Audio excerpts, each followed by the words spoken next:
Il y a 1 an et demi, Aurélie a créé sa propre entreprise de voyage avec un ami. J'ai commencé à l'agence à 2, puisqu'on se connaissait de par le boulot, on était devenus amis, etc.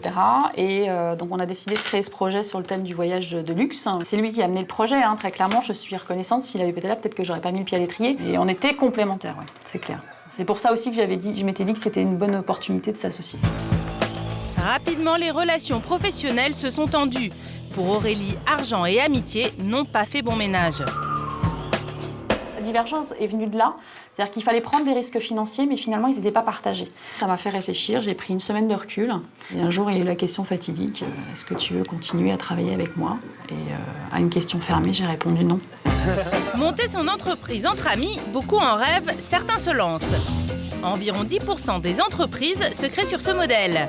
Apple, Google, Facebook, ces grandes sociétés sont nées dans l'amitié. Une expérience que je recommande. Quand on se lance dans l'entrepreneuriat, faire appel à un ami est rassurant. Mais face aux réalités du monde du travail, l'amitié peut se perdre en route. Je réfléchirai à 2 fois avant de m'associer avec quelqu'un. C'est pas un schéma d'entreprise très classique, quoi.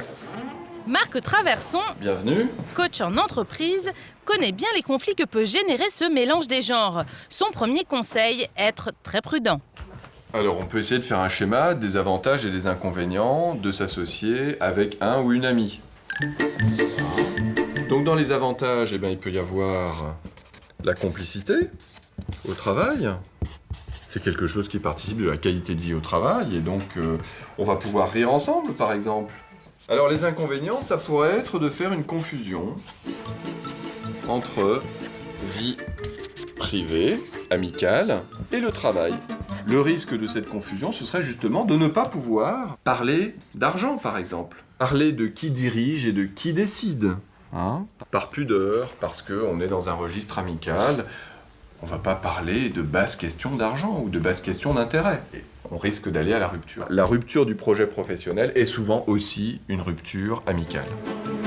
Pour éviter cette rupture, comme en amour, la transparence est de rigueur. Avant de monter une entreprise, je crois qu'il faut avoir travaillé ensemble. Et c'est à cette condition-là que l'on peut s'engager plus avant dans un projet plus structuré.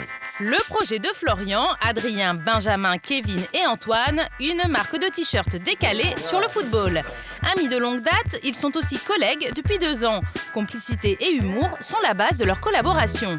On est des geeks. On boit de la bière, on est des geeks et on aime le foot. Donc c'est un peu le problème du supporter. Le supporter, voilà, si...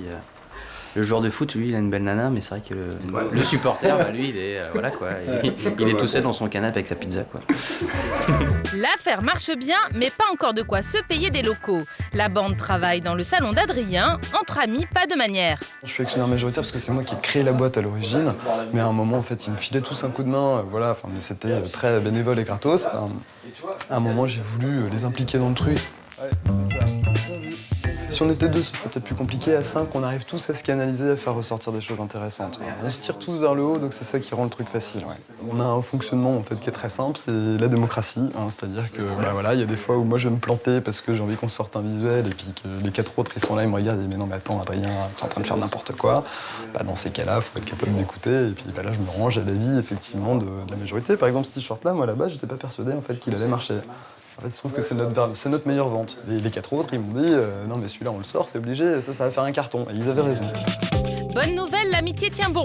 Il faut dire que tous ont un emploi à côté. Résultat, pas de discussion autour de l'argent, un sujet qui peut s'avérer sensible.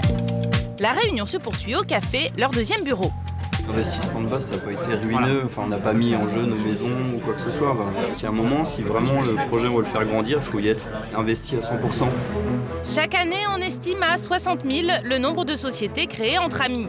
À la Chambre de commerce, Marie-Josée Lerouis explique aux futurs entrepreneurs les erreurs à ne pas commettre. On les conseille de ne pas forcément faire un apport à 50-50. Une répartition égalitaire dans le capital peut avoir des conséquences par la suite de blocage dans l'entreprise. Ça veut dire que s'ils ne sont pas d'accord, on arrive dans une impasse. Quelle est la solution ?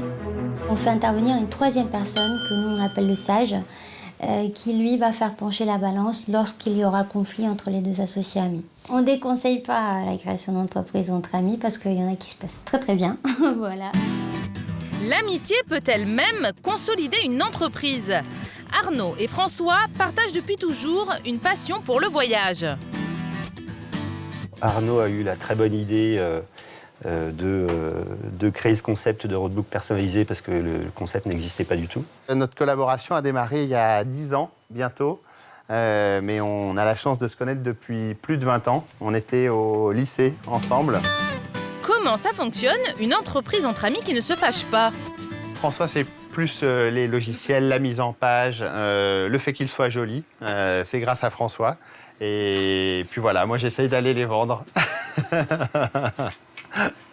Je les ai jamais vus se fâcher ou bien ne pas être d'accord. Ça c'est à cause d'Arnaud, parce que moi, je serais prêt à me fâcher, mais Arnaud ne se fâche jamais. Alors voilà, on a aussi des personnalités différentes, mais D'où la complémentarité, encore une fois. voilà, c'est aussi le secret, quoi. Travailler entre amis peut donc s'avérer risqué, mais quand ça marche, c'est tout bénef.